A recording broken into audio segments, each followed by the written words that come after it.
I mean, I don't do them, but yeah. Yes, of course, I'm happy. Very happy with the new deal. Happy to be here for another 4 years. This beautiful new seat, and the 3 other seats will be coming up. So, yeah, over the moon actually. You know, another 4 years in Formula One is just a good start.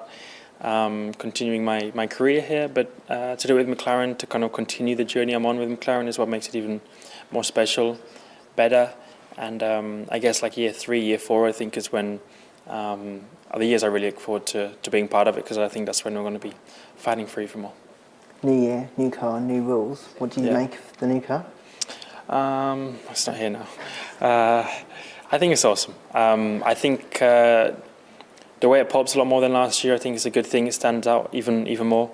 I'm a big fan actually of the bare carbon, rather than having it just painted black or grey. I think it would have been nice and grey. But in Formula 3, I had a similar car. Not quite Formula 1, but I had all bare carbon for weight and to have the weight lower as well. So it's a performance thing, and I think it looks cool as well. I just hope it's just as quick on track. How's your winter been? Have you felt like you managed to recharge? It's not a very long gap, is it? It's not at all. By the time you realise, okay, now I'm having a bit of a break, you're like, I've got to get training again now. But I'm good, actually. I've lost a little bit of weight, so I'm very happy. About 500 grams, but it's good enough. Wow. And no, I had a good time. I did some more karting. You know, I've put into practice all the things you told me and things I needed to improve. Thanks. And yeah, I had some nice time away with my friends and family with Christmas and stuff. So yes, worth it. It was much needed at the time last season. But I guess now I'm more excited to get things going again.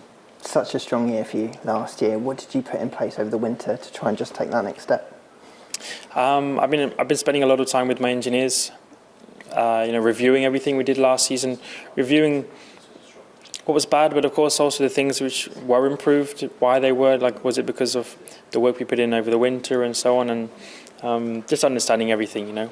How can we do a better job simply this season? So it's not as easy as just saying drive quicker on the track. You know, there's a lot more behind the scenes which lead up to that, which is something I've been working on a lot so far. But there's also going to be a lot of differences this season. So I think it's important not to over plan and get too full in the head just so early on in the season, because a lot of things, like as drivers, we're going to have to change and adapt to with the new cars. So we've reviewed everything. We've kind of put in place plans for everything, but it's all going to have to change and adapt by the time we get back in the car. So we'll see. Time will tell. But I've done as much and as many things so far, and we'll continue to try and make those improvements coming into the season. You've been at McLaren now for a long time. I think it was 2017 that you joined the family. With this new 4-year deal, do you feel like you're going in with a new mindset, knowing that you're going to be here for the next 4 years, and that takes a little bit of the pressure off? I would say so. Like 4 years is a nice amount of years. Just good confidence. You know, it's nice to see that the team won me for that long, and of course I have the same faith in them that we'll be able to deliver when we expect them, or when they think they're going to be able to deliver, and so on. So it's good. And of course I come in like I feel fresh, I feel ready to go, but of course ready to make the most of the opportunities we're going to have this season. So yeah, again, we'll wait and see, but no, I'm happy, I'm excited. I feel like I'm in a very good place. I feel like the team are in a good place. We have to see just what we're going to do on track. I'm feeling great. It's you know, every launch is exciting, but there is more excitement, I feel, this year than there has been for a little while, or it's heightened, let's say. And the cars already, like, we're going to grow into them, if you will, without the way we look at them and how aesthetically pleasing they are. But I'm already like, yeah, I'm digging them. I'm digging them. And the more I look at it, the more excited it makes me. So, yeah, we're good. What have they felt like in the sim so far? They've been okay. I mean, they're different. You know, so far they do feel different for sure. And it's actually been a pretty productive few sessions. I mean, I've been here for, nearly 2 weeks now and doing quite a bit of sim work. And we obviously got stuck into it last year as well. So definitely different to 21, but I think some elements are going to be quite fun and positive, and I think enjoyable as a driver. Andrew Green was saying yesterday he reckons the cars are going to be a little bit like go-karts, the way they're going to probably slide around. Do you have a feel that they're going to drive quite considerably differently based on the sim?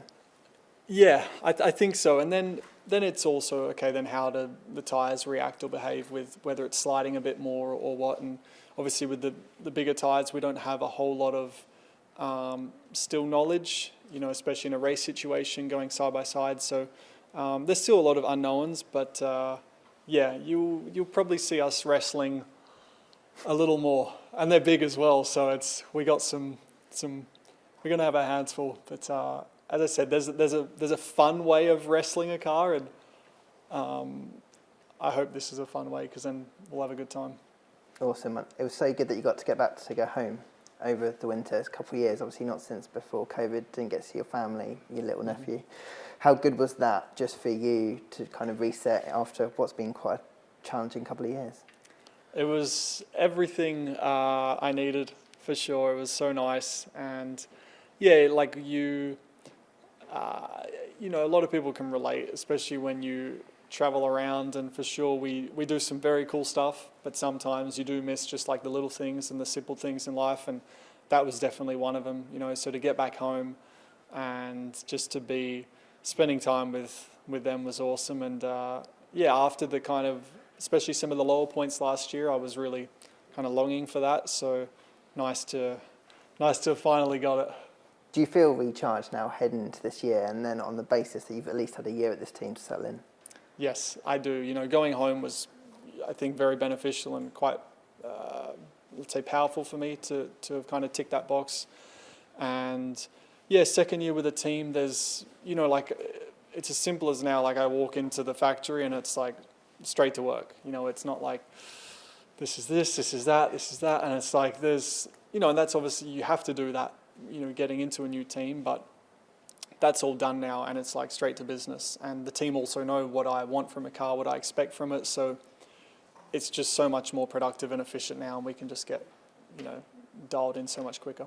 And the second year at Renault was significantly better, so you're hoping that this pattern continues over here? Yeah, that fills me with some good optimism. So yeah, year 2 in Renault was a really good one, and even I guess like looking at Lando's trajectory, from his first year to his third last year, it was massive how much he improved. So I think it's natural you will get better with a team over time, and obviously expecting, with a new car, and that obviously there's a bit of an unknown, but honestly expecting myself to have a good one this year. I know you won't want to make predictions because of those unknowns you've just mentioned, but what would constitute a success for you specifically this year? I mean, look, it's easy to say results, but I think there's probably 2 parts, is to consistently be at a high level. Last year there was only flashes here and there, but it wasn't enough week in, week out. So that's what I want and what I expect from myself, and I think with that we'll make also, there's then the internal confidence and this and that, but then there's, what it does to the team around you. It kind of brings everyone up, so I know the effect of that can also help the team, pretty dramatically. Now, you've got a couple of years left in your contract anyway, but we've just heard about Lando's mega deal. They're handing out big deals these days, aren't they? Is that the kind of thing? I think the word mega gets thrown around, but I'm not sure. I don't know the numbers, so I don't know. But yeah, sorry. In terms of length, though, yeah, it's quite a significant contract. Is that the kind of thing that you would want to be looking for in the future? I don't, like, I'm not like craving a long-term deal. I think at this point in my career, I'm obviously just assessing. I don't want to say each year as it comes, like I'm still looking, a few years ahead, but yeah, I don't, like I've got two still remaining with McLaren, and then there is an option to go more as well with them. So for me, that's like enough kind of long-term stuff. What's the word? I don't know. Long-term sight that I need. So I'm comfortable, but yeah, I think I feel comfortable with the team stability. I don't feel like, yeah, they're breathing down my neck every race and this and that. I mean, I'm always going to put pressure on myself, but there's no additional from a contract point of view. And I think for them and Lando to extend, I think is really good, you know, and I think they've seen it as well with Max and Red Bull, and I know Lando loves the team, and I know it's a really good fit for him. So when you kind of, I guess, see what I see as well, I'm like, it's a no-brainer.